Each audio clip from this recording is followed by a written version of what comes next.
Hello everyone. இன்றைக்கி தட்டாம்பயிர் குழம்பு எப்படி வைக்கிறதுன்னு பார்ப்போம். 200 கிராம் அளவுக்கு தட்டாம்பயிர் எடுத்து வெறும் வடைச்சட்டியில் போட்டு வறுக்கணும். அடுத்து குக்கரில் வறுத்த தட்டாம்பயிரை போட்டு தண்ணி ஊற்றி உப்பு போட்டு 3 விசில் வைக்கணும்.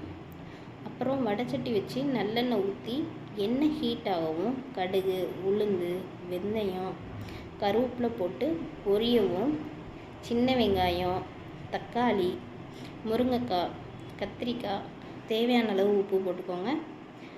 தனி மிளகாய்த்தூள், வீட்டில் அரைச்ச மசாலா, வத்தல், சீரகம், மல்லி மசாலா இதெல்லாமே அரை ஸ்பூன் போட்டு வதக்கணும். நெக்ஸ்ட்டு புளி கரைச்சி புளி தண்ணியை 1 பவுல் ஊற்றணும்.